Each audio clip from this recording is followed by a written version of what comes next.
Hi friends, എല്ലാവർക്കും നമസ്കാരം. എല്ലാവർക്കും നമ്മുടെ ചാനലിലേക്ക് സ്വാഗതം. നമ്മളിപ്പോ 10th പ്രിലിംസ് ബേസ്ഡ് ആയിട്ടുള്ള വീഡിയോസ് ആണ് ചെയ്തുകൊണ്ടിരിക്കുന്നത് അല്ലെ. അപ്പം കഴിഞ്ഞ വീഡിയോയിലൊക്കെ ഇതിനു മുന്നേ തന്നെ നമ്മൾ മനുഷ്യാവകാശ കമ്മീഷൻ, വിവരാവകാശ കമ്മീഷൻ, പിന്നെ പ്രിലിംസിനൊക്കെ ചോദിക്കുന്ന വനിതാ കമ്മീഷൻ, പിന്നെ അതുപോലെയുള്ള കുറെ വീഡിയോസ് ചെയ്തിട്ടുണ്ട്.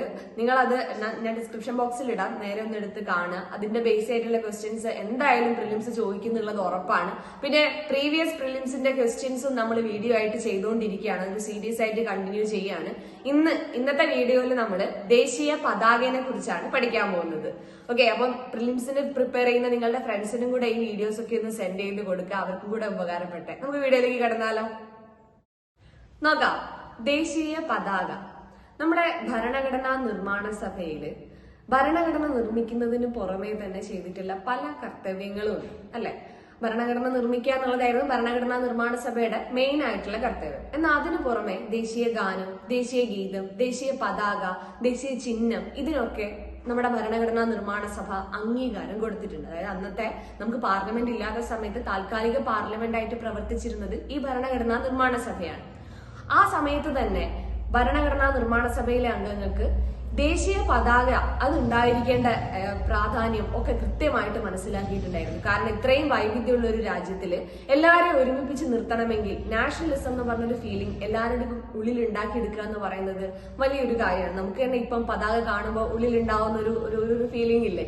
അപ്പൊ നമ്മൾ ഇന്നത്തെ ക്ലാസ്സിൽ ദേശീയ പതാകയെ കുറിച്ച് പ്രിലിംസിന് ചോദിച്ചിട്ടുള്ളത് ബേസ് ചെയ്തിട്ടുള്ള കാര്യങ്ങളൊക്കെയാണ് ഡിസ്കസ് ചെയ്യുന്നത്. ഓക്കെ, നോക്കാം. നമുക്ക് പതാകകളെ കുറിച്ചുള്ള പഠനം അറിയപ്പെടുന്നത് വെക്സിലോളജി എന്നാണ്. ഓർത്തു വെക്കണേ, ചോദിച്ചിട്ടുള്ളതാണ് വെക്സിലോളജി. ഇനി നേരെ ഇന്ത്യൻ പതാകയിലേക്ക് വരികയാണെങ്കിൽ നമ്മുടെ പതാകയുടെ പേര് നമ്മൾ എങ്ങനെയാ പറയാറുള്ളത്? ത്രിവർണ പതാക, അഥവാ ഹിന്ദിയിലാണെങ്കിൽ തിരങ്ക എന്നൊക്കെയാണ് അല്ലെ. ഈ ത്രിവർണ പതാക രൂപകൽപ്പന ചെയ്തിട്ടുള്ളത് ആന്ധ്രാപ്രദേശ് സ്വദേശിയായിട്ടുള്ള പിംഗലി വെങ്കയ്യാണ്. ഞാനിത് ആന്ധ്രാപ്രദേശ് സ്വദേശി എന്ന് എടുത്തു പറയാൻ കാരണം PSC ചോദിച്ചിട്ടുണ്ട്. രൂപകൽപ്പന ചെയ്ത ദേശീയ പതാക രൂപകൽപ്പന ചെയ്ത പിംഗലി വെങ്കയ്യയുടെ സ്വദേശം ഏതാണെന്ന്. ആന്ധ്രാപ്രദേശ് സ്വദേശിയായിട്ടുള്ള പിംഗലി വെങ്കയ്യാണ് നമ്മുടെ ദേശീയ പതാക രൂപകൽപ്പന ചെയ്തിട്ടുള്ളത്. ഇനി ആദ്യം നമുക്കൊന്ന് പതാകയുടെ ഹിസ്റ്ററിയിലേക്ക് പോവാം. ആദ്യം തന്നെ നമ്മുടെ പതാക എന്ന് പറയുന്നത് ത്രിവർണം തന്നെയായിരുന്നു. പക്ഷെ ഈ ത്രിവർണം നമ്മളിപ്പോ കാണുന്നത് പോലെ കുങ്കുമം, വെള്ള, പച്ച ഇതൊന്നും അല്ലായിരുന്നു. ആദ്യത്തെ ദേശീയ പതാക ഈ സ്ക്രീനിൽ കാണുന്ന രീതിക്കായിരുന്നു. കുങ്കുമുണ്ട്, പിന്നെ മഞ്ഞ, പച്ച, ഇങ്ങനെയായിരുന്നു. ആ കുങ്കുമത്തിന്റെ മുകളിലുള്ള സ്ട്രൈപ്പില് 8 താമരകളായിരുന്നു ഉണ്ടായിരുന്നത്. ഈ 8 താമരകൾ സൂചിപ്പിച്ചിരുന്നത് എന്തിനാണെന്ന് ചോദിച്ചു കഴിഞ്ഞാൽ 8 ബ്രിട്ടീഷ് പ്രവിശ്യകളെയാണ്. 8 താമരകള് 8 ബ്രിട്ടീഷ് പ്രവിശ്യകളെയായിരുന്നു സൂചിപ്പിച്ചിരുന്നത്. നടുക്ക് ആലേഖനം ചെയ്തിരുന്ന വാക്യായിരുന്നു എന്ത്? വന്ദേ മാതരം എന്ന് പറഞ്ഞു. ഈ പച്ച കളറിലുള്ള സ്ട്രിപ്പില് അവിടെ ഹിന്ദു മുസ്ലിം ഐക്യത്തിനെ കാണിക്കുന്ന ഒരു അർദ്ധചന്ദ്രനും സൂര്യനും ഒക്കെ ആലേഖനം ചെയ്തിട്ടുണ്ടായിരുന്നു. ഈ പതാക ആദ്യമായിട്ട് ഉയർത്തുന്നത് കൽക്കത്തയിലെ പാഴ്സി ബാഗൻ സ്ക്വയറിൽ വെച്ചാണ്. ആരാ ഉയർത്തുന്നതെന്ന് ചോദിച്ചിട്ടുണ്ടെങ്കിൽ സുരേന്ദ്രനാഥ ബാനർജി. അപ്പൊ 1906 കൽക്കത്തയിലെ പാഴ്സി ബാഗൻ സ്ക്വയറിൽ വെച്ചിട്ടാണ് ആദ്യമായിട്ട് ഇന്ത്യയിൽ ദേശീയ പതാക സുരേന്ദ്രനാഥ ബാനർജി ഉയർത്തുന്നത്. അത് ഏത് പതാകയാണ്? 8 താമരകളും അല്ലെ, 8 ബ്രിട്ടീഷ് പ്രവിശ്യകളെ കാണിക്കുന്ന 8 താമരകളൊക്കെയുള്ള പതാകയാണെന്നുള്ള ഓർത്തു വയ്ക്കുക. ആ പതാക അറിയപ്പെടുന്നത് തന്നെ വന്ദേ മാതരം പതാക എന്നൊക്കെയാണ്. കാരണം ആ യെല്ലോ സ്ട്രൈപ്പിൽ എഴുതി വെച്ചിട്ടുള്ളത് വന്ദേ മാതരം എന്നാണ്. എങ്ങാനും PSC ചോദിക്കുകയാണെങ്കിൽ സത്യമേവ ജയതയൊക്കെ ഓപ്ഷനിൽ ഉണ്ടാവും. ഓർത്തു വയ്ക്കുക, വന്ദേ മാതരാണ്.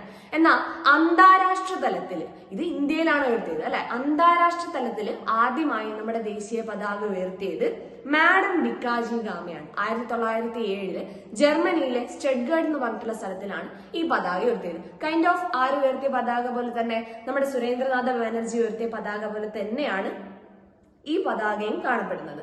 അതായത് മുകളില് പച്ച, പിന്നെ താഴെ അതിന്റെ താഴെ നടുക്ക് മഞ്ഞ, അതിനും താഴെ ചുവപ്പ് നിറമായിട്ടാണ് ഈ പതാക ഉള്ളത്. അതിൽ 8 താമരകളും കൃത്യമായിട്ട് 8 പ്രവിശ്യകളെ കാണിക്കുന്നത്, പിന്നെ ഹിന്ദു മുസ്ലിം ഐക്യത്തിനെ കാണിക്കുന്ന അർദ്ധചന്ദ്രനും സൂര്യനും ഒക്കെ ഉണ്ടായിരുന്നു. നടുക്കുള്ളത് എന്ത് തന്നെ? വന്ദേ മാതരം തന്നെ. അപ്പൊ ഓർമ്മിച്ച് വെക്കുക, 1906 കൽക്കത്തയിലെ പാഴ്സി ബാഗൻ സ്ക്വയറിൽ വെച്ചിട്ട് സുരേന്ദ്രനാഥ ബാനർജി ഉയർത്തി. അത് കഴിഞ്ഞ് അന്താരാഷ്ട്ര തലത്തിൽ ആദ്യമായിട്ട് പതാക ഉയർത്തിയത് ആരാന്നൊക്കെ ചോദിച്ചിട്ടുണ്ടെങ്കിൽ ജർമ്മനിയുടെ സ്റ്റഡ്ഗട്ടില് മാഡം ഭിക്കാജി ഗാമയാണ്. അത് 1907 ഓർമ്മിച്ച് വെക്കാം. ഓക്കെ, നമുക്ക് നേരെ INC വരാം. INC ദേശീയ പതാക ഒരു ആദ്യമായിട്ടൊരു സമ്മേളനത്തിൽ INC സമ്മേളനം നമുക്കറിയാം, ഓരോ വർഷം INC സമ്മേളനം നടക്കും അല്ലെ. 1929 INC സമ്മേളനം നടന്നത് ലാഹോറിൽ വെച്ചിട്ടായിരുന്നു. ഈ INC സമ്മേളനത്തിനെ കുറിച്ച് എപ്പോഴും PSC ചോദിക്കാറുള്ളതാണ്. ഈ INC സമ്മേളനത്തിന്റെ അധ്യക്ഷനായിരുന്നു ജവഹർലാൽ നെഹ്റു. അങ്ങനെ 1929 ലാഹോർ സമ്മേളനത്തിൽ വെച്ചിട്ടാണ് നമ്മുടെ ഈ പതാക, ഈ സ്ക്രീനിൽ കാണുന്ന ഈ ഒരു പതാക, ത്രിവർണ്ണ പതാക തന്നെ അല്ലെ, ആദ്യമായിട്ട് ജവഹർലാൽ നെഹ്റു ഉയർത്തിയിട്ടുള്ളത്. ഓർമ്മിച്ചു വെക്കുക, 1929 ലാഹോർ സമ്മേളനത്തിൽ വെച്ചാണ്. എന്നാൽ INC ഈ പതാകയ്ക്ക് അംഗീകാരം കൊടുത്തത് 1931 ഓക്കെ. അപ്പൊ ഇത് എങ്ങനെയുള്ളതാ പതാകയാന്ന് ചോദിച്ചിട്ടുണ്ടെങ്കിൽ 3 നിറങ്ങൾ തന്നെയുണ്ട്. പക്ഷെ നടുക്ക് അശോക ചക്രത്തിന് പകരം ചർക്കയായിരുന്നു ഉണ്ടായിരുന്നത്. ഓക്കെ, അപ്പൊ അശോക ചക്രത്തിന് പകരം ചർക്കയുള്ള പതാകയ്ക്കാണ് 1931 INC അംഗീകാരം കൊടുത്തെന്നുള്ള ഓർമ്മിച്ചു വെക്കുക. ഇനി ഈ ത്രിവർണ്ണ പതാകയുടെ മധ്യഭാഗത്തുള്ളത് ഏതാന്നൊക്കെ PSC ചോദിക്കാറുണ്ട്. ഏതാണ്? ചർക്കയാണ്. ഇനി കുറച്ച് വേറെ PSC ചോദിക്കാത്ത എന്നാൽ നമ്മൾ മനസ്സിലാക്കി വെക്കേണ്ടതായിട്ടുള്ള 2 പതാകകളൊന്ന് നോക്കി വെക്കുക. ഇതാ 1917 സമയത്തൊക്കെ ഹോം റൂൾ പ്രസ്ഥാനം ആ ഒരു ടൈമിലൊക്കെ ഈ ബാലഗംഗാധര തിലകും ആനി ബസന്റും കൂടെ ഉയർത്തിയിട്ടുള്ള പതാകയാണ് ഇതാ. നടുക്ക് ഈ ബ്രിട്ടന്റെ പതാക, സൈഡിൽ ഈ ബ്രിട്ടന്റെ പതാകയും പിന്നെ സപ്തർഷികളെ കാണിക്കുന്ന നക്ഷത്രങ്ങളൊക്കെ ഉള്ള ഈ പതാകയൊക്കെയാണ് അന്ന് ഉയർത്തിയിട്ടുള്ളത്. പിന്നെ ഗാന്ധിജി തന്നെ രൂപകൽപ്പന ചെയ്തിട്ടുള്ള ഒരു പതാക 1921 സ്വരാജ് പതാക എന്നൊക്കെയാണ് അറിയപ്പെടുന്നത്. അതിന് മുകളില് വെള്ള, നടുക്ക് പച്ച, പിന്നെ താഴെ ചുവപ്പ്, പിന്നെ അതിനെ മൊത്തമായിട്ട് കവർ ചെയ്തുകൊണ്ട് ഒരു ചർക്ക, ഇതൊക്കെയുള്ള പതാകയായിരുന്നു ഗാന്ധിജി രൂപകൽപ്പന ചെയ്ത സ്വരാജ് പതാക. പക്ഷെ ഇതൊന്നും PSC ചോദിക്കാറില്ല. കൃത്യമായിട്ട് ചോദിക്കാറുള്ളത് ചർക്ക നടുക്കുള്ള പതാകയെ കുറിച്ച്, പിന്നെ ആദ്യമായിട്ട് ഉയർത്തിയ പതാകയിലെ 8 താമരകളുടെ കാര്യങ്ങൾ, ഇതൊക്കെയാണ്. നമ്മൾ അത് കൃത്യമായിട്ട് ഓർത്തു വെക്കുക. എന്നാൽ ഇതും കൂടെ ഉണ്ടായിരുന്നു എന്നുള്ളതും മനസ്സിൽ വെക്കുക. ക്ലിയർ അല്ലേ? ഇനി ഭരണഘടനാ നിർമ്മാണ സഭയിൽ നമുക്കറിയാം, ഭരണഘടനാ നിർമ്മാണ സഭയുടെ പ്രവർത്തനം എങ്ങനെയായിരുന്നു? ഓരോരോ കമ്മിറ്റികളായിട്ട് തിരിച്ചിട്ടായിരുന്നു അല്ലെ. അന്ന് ഒരു ഫ്ലാഗ് നിർമ്മിക്കാൻ വേണ്ടിയിട്ട്, ഫ്ലാഗിന്റെ ഇമ്പോർട്ടൻസ് മനസ്സിലായതുകൊണ്ട് തന്നെ ഫ്ലാഗ് നിർമ്മിക്കാൻ വേണ്ടി ഒരു കമ്മിറ്റി രൂപീകരിച്ചു. അതായിരുന്നു ad hoc committee on national flag. അതിന്റെ അധ്യക്ഷൻ ആരായിരുന്നു? ഡോക്ടർ രാജേന്ദ്ര പ്രസാദ് ആയിരുന്നു. അഡ്ഹോക് കമ്മിറ്റി നാഷണൽ ഫ്ലാഗിന്റെ അധ്യക്ഷൻ ആരാന്ന് ചോദിച്ചിട്ടുണ്ടെങ്കിൽ രാജേന്ദ്ര പ്രസാദ്. മൈനർ കമ്മിറ്റിയാണ്, മേജർ കമ്മിറ്റി അല്ല. നമുക്കറിയാം രാജേന്ദ്ര പ്രസാദ് അധ്യക്ഷനായിട്ടുള്ള മേജർ കമ്മിറ്റികൾ ഏതൊക്കെയാന്ന് ചോദിച്ചാൽ അത് സ്റ്റിയറിംഗ് കമ്മിറ്റിയും പിന്നെ റൂൾസ് ഓഫ് പ്രൊസീജിയർ കമ്മിറ്റിയാണ് അല്ലെ. ഇനി ഈ കമ്മിറ്റീനെ നിയമിച്ചത് എപ്പോഴാ? 1947 ജൂൺ 23 എന്നാ ഭരണഘടനാ നിർമ്മാണ സഭ ഭരണഘടനയ്ക്ക് അംഗീകാരം, അതായത് ഭരണഘടനാ നിർമ്മാണ സഭ ഭരണഘടനയ്ക്കല്ല, നമ്മുടെ ദേശീയ പതാകയ്ക്ക് അംഗീകാരം നൽകിയത് എന്നാണെന്ന് ചോദിച്ചാൽ 47 ജൂലൈ 22 ഇങ്ങനെ ഓർത്തു വെച്ചാൽ മതി. 47 ഓഗസ്റ്റ് 15 നമുക്ക് സ്വാതന്ത്ര്യം കിട്ടിയിട്ടുണ്ട്. അതിനു മുന്നേ അന്ന് നമ്മൾ പതാക ഉയർത്തിയിട്ടുണ്ട്. അതുകൊണ്ട് അതിനു മുന്നേ ഭരണഘടനാ നിർമ്മാണ സഭ എന്ത് ചെയ്തു?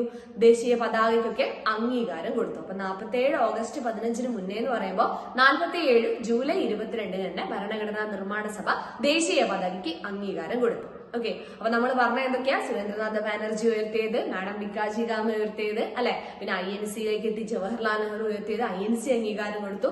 പിന്നെ ഭരണഘടനാ നിർമ്മാണ സഭയിലേക്ക് എത്തി, ഭരണഘടനാ നിർമ്മാണ സഭയ്ക്ക് അതിനുവേണ്ടി ഒരു കമ്മിറ്റി തന്നെ ഉണ്ടാക്കി, അതിന്റെ അധ്യക്ഷൻ അത് രൂപീകരിച്ചത്, പിന്നെ ഈ കമ്മിറ്റി കൊണ്ടുവന്നിട്ടുള്ള അല്ലെ കാര്യങ്ങളൊക്കെ പറഞ്ഞു. പിന്നെ അത് കഴിഞ്ഞ് നമ്മുടെ ദേശീയ പതാക പിങ്കളി വെങ്കയ്യ രൂപകൽപ്പന ചെയ്തിട്ട് എപ്പോഴാണ്? 47 ജൂലൈ 22 ഭരണഘടനാ നിർമ്മാണ സഭ അംഗീകാരം കൊടുക്കുന്നത്. ക്ലിയർ അല്ലേ? ഇനി ത്രിവർണ്ണ പതാകയിലേക്ക് വരാം. നമുക്ക് പഠിക്കേണ്ടത് ത്രിവർണ്ണ പതാക. 3 നിറങ്ങൾ അല്ലെ, 3 തിരശ്ചീനമായിട്ട് 3 നിറങ്ങളാണ്. മൊത്തം പറയുകയാണെങ്കിൽ നാവിക നീലയും കൂടെ കൂട്ടിയിട്ടുണ്ട് 4 നിറങ്ങളുണ്ട്. ഓക്കെ, അപ്പൊ 3 നിറങ്ങൾ ഏതൊക്കെയാന്ന് വെച്ചിട്ടുണ്ടെങ്കിൽ കുങ്കുമം, പിന്നെ വെള്ള, പിന്നെ പച്ച. ശരിക്കും പറഞ്ഞാൽ അതിലേക്ക് വരയ്ക്കാൻ പോലും തോന്നുന്നില്ല. കുങ്കുമം, വെള്ള, പച്ച. കുങ്കുമം എന്തിനെ സൂചിപ്പിക്കുന്ന? ഇന്ത്യക്കാരുടെ ധൈര്യത്തിനെ, അതായത് ധീരതേനെ, ത്യാഗത്തിനെയും ഒക്കെ സൂചിപ്പിക്കുന്ന നിറാണ് കുങ്കുമം. വെള്ള സമാധാനം, സത്യസന്ധത, പിന്നെ നമ്മുടെ സമത്വത്തിനെ ഒക്കെ സൂചിപ്പിക്കുന്ന നിറാണ് നടുക്കുള്ള വെള്ള. പിന്നെ താഴെ പച്ച കാണിക്കുന്നത് ഇവിടുത്തെ സമ്പൽ സമൃദ്ധിയും പിന്നെ ഫലഭൂയിഷ്ഠതയും ഒക്കെയാണ്. ഓക്കെ, ഏറ്റവും നടുക്കായിട്ട് അശോക ചക്രം, സാരാനാഥിലെ ഡീർ പാർക്കിലുള്ള അശോക സ്തംഭത്തിൽ നിന്ന് എടുത്തിട്ടുള്ള നാവിക നീല കളറുള്ള 24 ആരക്കാലുകളുള്ള അശോക ചക്രമാണ് നടുക്കുള്ളത്. ഈ അശോക ചക്രം എന്തിനാ സൂചിപ്പിക്കുന്ന? ചക്രം ഇങ്ങനെയാണ് പറഞ്ഞത്, അശോക ചക്രം അല്ലെ. ചക്രം ആയതുകൊണ്ട് വീല് അങ്ങനെ ഓർമ്മിച്ച് വെക്കുക, അങ്ങനെ ഉരുണ്ടുരുണ്ട് പോകുന്നു എന്നൊക്കെ ഓർമ്മിച്ച് വെക്കുക, മുന്നോട്ട് പോവുകയാണെന്നുള്ളത് ഓർമ്മിച്ച് വെക്കുക. അതായത് പുരോഗതിയാണ് സൂചിപ്പിക്കുന്നത്, രാഷ്ട്രത്തിന്റെ പുരോഗതിനെ സൂചിപ്പിക്കുന്നതാണ് ഏത്? അശോക ചക്രം. ഇനി ഇങ്ങനെ ഈ ദേശീയ പതാകയ്ക്ക് നിർവചനം നൽകിയത് ഡോക്ടർ എസ് രാധാകൃഷ്ണനാണ്. പിന്നെ ദേശീയ പതാകയ്ക്ക് കൃത്യമായിട്ട് ഒരു അംശബന്ധമുണ്ട് അല്ലെ. നീളവും വീതിയും തമ്മിലുള്ള അംശബന്ധം 3:2 ആണ്. നേരെ തിരിച്ചാണ് ചോദിക്കുന്നതെങ്കിൽ നിങ്ങൾക്ക് അറിയാം, റേഷ്യോ നമ്മളൊക്കെ പഠിക്കുന്നതാണ്, 2:3 വരും അല്ലെ. എന്നാൽ ഇതൊന്നും ചോദിക്കാതെ ദേശീയ പതാകയുടെ അംശബന്ധം എന്ന് മാത്രം ചോദിച്ചു കഴിഞ്ഞാൽ 3:2 ആണ് ആൻസർ വരുന്നത്. ക്ലിയർ അല്ലേ? ഇനി നോക്കാം, അശോക ചക്രത്തിന്റെ നിറം ചോദിച്ചു കഴിഞ്ഞാൽ നാവിക നീലയാണ്, നേവി ബ്ലൂ ആണ്. പിന്നെ ആ സ്വീകരിച്ചിരിക്കുന്നത് സാരാനാഥിലെ ഡീർ പാർക്കിലുള്ള അശോക സ്തംഭത്തിൽ നിന്നാണ്. ആരക്കാലുകളുടെ എണ്ണം ചോദിച്ചു കഴിഞ്ഞാൽ 24 ആരക്കാലുകൾ. എന്തിനാ സൂചിപ്പിക്കുന്നത്? അശോക ചക്രം എന്തിനാണ് സൂചിപ്പിക്കുന്നത് ചോദിച്ചിട്ട് കഴിഞ്ഞാൽ അത് രാജ്യത്തിന്റെ പുരോഗതിനെയാണ് സൂചിപ്പിക്കുന്നത്. ക്ലിയർ അല്ലെ? ഇനി നമുക്ക് പോവാം ഫ്ലാഗ് കോഡിലേക്ക്. ത്രിവർണ പതാകയെ കുറിച്ച് പറയുന്ന സമയത്ത് ഫ്ലാഗ് കോഡ് പറയാനത് കംപ്ലീറ്റ് ആവില്ല അല്ലെ. 2002 ജനുവരി 26 ഫ്ലാഗ് കോഡ് നിലവിൽ വരുന്നത്. ഓക്കെ, അപ്പം 3 പാർട്ടുകളാണ് ഈ ഫ്ലാഗ് കോഡിൽ ഉള്ളത്. ഫ്ലാഗ് കോഡില് 3 ഭാഗങ്ങൾ ഉണ്ട്. പാർട്ട് 1 പറയുന്നത് ജനറൽ ആയിട്ടുള്ള കാര്യങ്ങളെ, നമ്മൾ പതാക എങ്ങനെ ബഹുമാനിക്കണം, എന്തൊക്കെ കാര്യങ്ങളിൽ പതാക ഉയർത്തുന്ന സമയത്ത് ശ്രദ്ധിക്കേണ്ടത്, പതാകയായിട്ട് നമ്മൾ അതിന്റെ ബഹുമാനിക്കേണ്ട കാര്യങ്ങളിൽ ശ്രദ്ധിക്കേണ്ടതൊക്കെയാണ് ഇതിൽ പറയുന്നത്. പാർട്ട് 1 പറയുന്നത് ഈ 3 ദീർഘചതുരങ്ങളാണല്ലോ ഉള്ളത് അല്ലെ. 3 ചതുരങ്ങൾ ചേർന്നിട്ടാണല്ലോ നമ്മുടെ പതാകയാവുന്നത്. അത് 3 ഈക്വൽ വിഡ്ത്ത് ആയിരിക്കണം. പിന്നെ നടുക്ക് അശോക ചക്രം കൃത്യമായിട്ട് പ്ലേസ് ചെയ്തിരിക്കണം. തുടങ്ങിയ കാര്യങ്ങളൊക്കെയാണ് പറയുന്നത്. ഇതിൽ പിന്നെയും ഭേദഗതികളൊക്കെ വന്നിട്ടുണ്ട്. എന്നാലും പാർട്ട് 1 ബേസിക് ആയിട്ടുള്ള കാര്യങ്ങളാണ് പറയുന്നത്. ഇനി അതുകൂടാതെ പതാക എത്ര അളവിൽ നിർമ്മിക്കുന്നു എന്നുള്ള കാര്യങ്ങളും പാർട്ട് 1 തന്നെയാണ് പറയുന്നത്. നമുക്കറിയാം 9 രീതിയിലാണ് ഇന്ത്യൻ പതാക നിർമ്മിക്കുന്നത്. 9 സ്റ്റാൻഡേർഡ് അളവുകളാണ് ഉള്ളത്. ഓക്കെ, അപ്പൊ ഇന്ത്യൻ പതാക എത്ര രീതിയിൽ നിർമ്മിക്കുന്നു അല്ലെങ്കിൽ എത്ര സ്റ്റാൻഡേർഡ് അളവുകളാണെന്ന് വെച്ചാൽ 9 സ്റ്റാൻഡേർഡ് അളവ്. അതിൽ ഏറ്റവും ചെറിയ അളവ്, ഈ അളവുകളൊക്കെ ഫ്ലാഗ് കോഡിൽ പറയുന്നത് മില്ലിമീറ്ററിലാണ്. ഓക്കെ, ഏറ്റവും ചെറിയ അളവ് എന്ന് പറയുന്നത് 150 100. 150 കിട്ടിക്കഴിഞ്ഞാൽ മതി അല്ലെ. ബാക്കി നമുക്ക് 3:2 ആയിട്ട് ഓർമ്മിച്ചെടുക്കാം. ഓക്കെ, അപ്പൊ 150 100 അതാണ് ഏറ്റവും ചെറിയ അളവ്. ഏറ്റവും വലിയ അളവ് ചോദിക്കുകയാണെങ്കിൽ 6300 4200. എടാ കൃത്യമായിട്ട് ഓർത്ത് വെക്കണം, കാരണം ഇതൊക്കെ നമ്മൾ മിസ് ചെയ്ത് കഴിഞ്ഞാൽ നല്ല നല്ല വാല്യുബിൾ ആയിട്ടുള്ള പോയിന്റ്സ് ആയിരിക്കും എക്സാമിന് നമുക്ക് കിട്ടാതെ പോവാം. ഓക്കെ, എന്ന് നോക്കാം. VVIPമാരുടെ എയർക്രാഫ്റ്റിലൊക്കെ ഉപയോഗിക്കുന്ന പതാകയുടെ വലുപ്പം എന്ന് പറയുന്നത് 450 300 ആണ്. ഓർമ്മിച്ച് വെക്കട്ടെ, 450 300 മില്ലിമീറ്റർ ആ ഒരു സൈസിലുള്ള പതാകയാണ് VVIPമാരുടെ എയർക്രാഫ്റ്റുകളിലൊക്കെ ഉപയോഗിക്കുന്നത്. ഇനി മോട്ടോർ കാറുകൾ, ഇപ്പൊ നമുക്കറിയാം രാഷ്ട്രപതി, ഉപരാഷ്ട്രപതി, ഇപ്പൊ സുപ്രീം കോടതിയിലെ ജഡ്ജിമാര്, ഹൈക്കോടതിയിലെ ചീഫ് ജസ്റ്റിസ്, ജഡ്ജി, ഇവരൊക്കെ എന്ത് ചെയ്യാറുണ്ട്? കാറുകളിലും പതാകയുടെ ചെറിയൊരു കാര്യം നമ്മൾ കാണാറുള്ളതാണ്. ആ കാറുകളിലൊക്കെ, അതായത് മോട്ടോർ കാറിൽ വെക്കുന്ന പതാകയുടെ അളവ് എന്ന് പറയുന്നത് 225 150 മില്ലിമീറ്റർ ആണ്. ഇത് 3 പഠിച്ചു വെക്കണ ഒരു രക്ഷയില്ല. ഓക്കെ, ടേബിൾ ഫ്ലാഗ് എന്ന് പറയുന്ന ഏറ്റവും ചെറിയ അളവാണ് 150 100. ഓക്കെ, ഏറ്റവും വലിയ അളവ് ഏതായിരുന്നു? 6300 4200. എല്ലാം മില്ലിമീറ്റർ ആണ്. സെന്റിമീറ്റർ ഒക്കെ തരികയാണ്, കൃത്യമായിട്ട് നോക്കിയതിന് ശേഷം മാത്രം ആൻസർ എഴുതുക. ചിലപ്പോൾ നമ്മൾ അക്കങ്ങൾ മാത്രം ശ്രദ്ധിക്കും, പക്ഷെ എന്തും കൂടെ നോക്കണം, അതിന്റെ മെഷർമെന്റും കൂടെ നോക്കണം. ഓക്കെ, ഇനി നോക്കാം പാർട്ട് 2. ഫ്ലാഗ് കോഡ് പാർട്ട് 1 പറയുന്നത് ജനറൽ ആയിട്ടുള്ള കാര്യങ്ങൾ, ഫ്ലാഗ് എത്ര അളവിൽ നിർമ്മിക്കുന്നു, എത്ര സ്റ്റാൻഡേർഡ് അളവുകളാണ് തുടങ്ങിയ കാര്യങ്ങളാണ് അല്ലെ. പാർട്ട് 2 പറയുന്നത് പൊതു സ്വകാര്യ സ്ഥാപനങ്ങള്, വിദ്യാഭ്യാസ സ്ഥാപനങ്ങള്, ഇവിടെയൊക്കെയുള്ള അംഗങ്ങൾ ദേശീയ പതാക ഉയർത്തുന്ന സമയത്തും അത് പ്രദർശിപ്പിക്കുന്ന സമയത്തും അത് ഉപയോഗിക്കുന്ന സമയത്തൊക്കെ സ്വീകരിക്കേണ്ട കാര്യങ്ങളാണ്.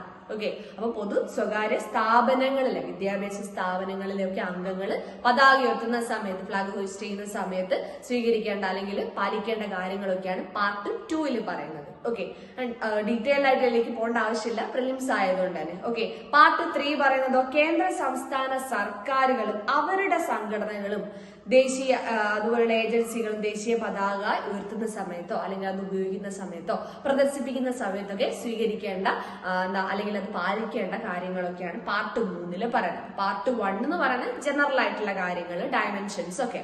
പാർട്ട് 2 പറയുന്നത് സംഘടനകള്, സ്ഥാപനങ്ങള് അല്ലെ, പൊതു സ്വകാര്യ മൊത്തമായിട്ട് തന്നെ പറയുന്നത്, അതിലുള്ള അംഗങ്ങൾ പാലിക്കേണ്ട കാര്യങ്ങൾ. പാർട്ട് 3 പറയുന്ന കേന്ദ്ര സംസ്ഥാന സർക്കാർ അതിന്റെ ഏജൻസികളും പിന്നെ സംഘടനകളും ഒക്കെ ഫ്ലാഗ് ഹോസ്റ്റ് ചെയ്യുന്ന സമയത്തും അല്ലെങ്കിൽ അത് ഉപയോഗിക്കുന്ന സമയത്തും പാലിക്കേണ്ട കാര്യങ്ങൾ. എന്ന് നോക്കുക, ഇന്ത്യൻ പതാക നിയമം ഭേദഗതി വരുത്തുന്നതിലും പിന്നെ ഫ്ലാഗ് ഫൗണ്ടേഷൻ ഓഫ് ഇന്ത്യയൊക്കെ സ്ഥാപകനായിട്ടുള്ള വ്യക്തിയാണ് നവീൻ ജിൻഡാൽ.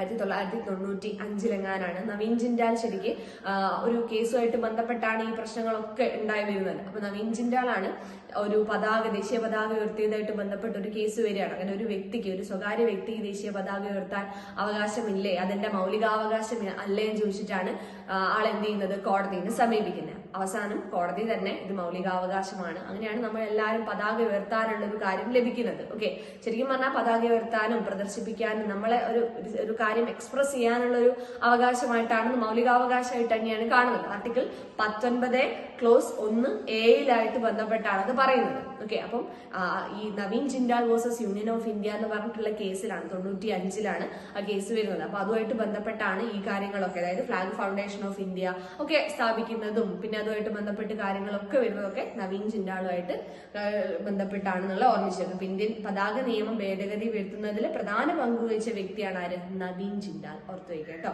ഇനി പതാക ഉയർത്തുന്നത് നമുക്കറിയാം, സ്വാതന്ത്ര്യ ദിനത്തിനും അതേപോലെ തന്നെ റിപ്പബ്ലിക് ദിനത്തിനും പതാക ഉയർത്താറുണ്ട്. സ്വാതന്ത്ര്യ ദിനത്തിൽ പതാക ഉയർത്തുന്നത് പ്രധാനമന്ത്രിയാണ്. എവിടെ വെച്ചിട്ടാ?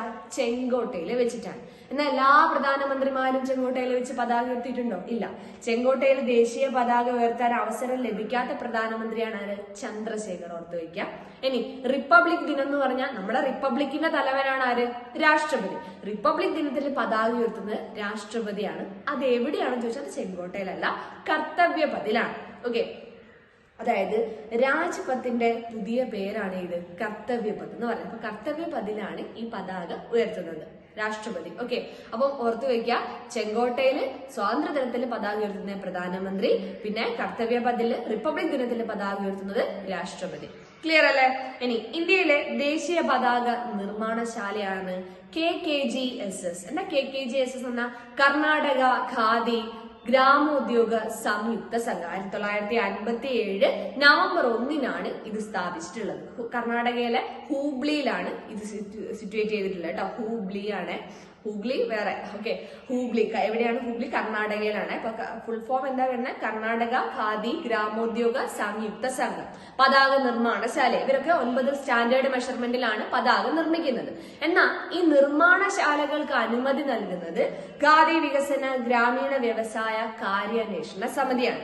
ഓർമ്മിച്ചു വെക്കുക, നിർമ്മാണശാലകൾക്ക് അനുമതി നൽകുന്നത് ഖാദി വികസന ഗ്രാമീണ വ്യവസായ കാര്യാന്വേഷണ സമിതിയാണ്. ഇനി ഇന്ത്യയുടെ ദേശീയ പതാകയെ ആദ്യമായി ബഹിരാകാശത്തെത്തിച്ച ദൗത്യമായിരുന്നു അപ്പോളോ 15, 1971. ഓർത്തു വയ്ക്കട്ടെ, എപ്പോഴാണ്? 1971. അപ്പൊ ഇത്രയും കാര്യങ്ങളാണ് നമുക്ക് ദേശീയ പതാകയെ കുറിച്ച് പഠിക്കാനുള്ളത്. എന്തൊക്കെയാ നമ്മൾ പറഞ്ഞേ? ഒന്ന് ആലോചിച്ച് നോക്കിയേ.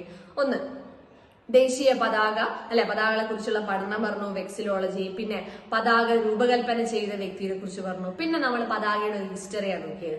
1906 സുരേന്ദ്രനാഥ ബാനർജി പാഴ്സി ബാഗൻ സ്ക്വയറിൽ ഉയർത്തിയത്.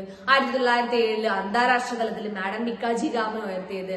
അത് കഴിഞ്ഞ് INCയുടെ കാര്യം പറഞ്ഞു. 1929 ലാഹോർ സമ്മേളനത്തിൽ ജവഹർലാൽ നെഹ്റു ഉയർത്തിയത്. 1931 അതിന് അംഗീകാരം കൊടുത്തത്. അതൊക്കെ ചർക്ക നടുക്കുള്ള പതാക, മറ്റേത് 8 താമരകളുള്ള പതാക ഒക്കെയായിരുന്നു. എന്നാൽ നടുക്ക് അശോക ചക്രമുള്ള പതാക ഭരണഘടനാ നിർമ്മാണ സഭ അംഗീകരിക്കുന്നത് 47 July 22 ad hoc committee on national ഫ്ലാഗിന്റെ അധ്യക്ഷൻ ആരായെന്ന് ചോദിച്ചാല് ആരായിരുന്നു? ഡോക്ടർ രാജേന്ദ്ര പ്രസാദ്. 47 ജൂൺ 23 അത് നിയമിക്കുന്നത് ആ കമ്മിറ്റീനെ. പിന്നെ നമ്മൾ ത്രിവർണ പതാകയെ കുറിച്ച് പഠിച്ചു. 3 നിറത്തിന്റെ, അതായത് കുങ്കുമം, വെള്ള, പച്ച, ഇതിന്റെയൊക്കെ നിർവചനം പറഞ്ഞു. അങ്ങനെ നിർവചനം കൊടുത്തത് ഡോക്ടർ രാധാകൃഷ്ണനാണ്. അതിന്റെ റേഷ്യോ പറഞ്ഞു 3:2. പിന്നെ ഫ്ലാഗ് കോഡിലേക്ക് വന്നു.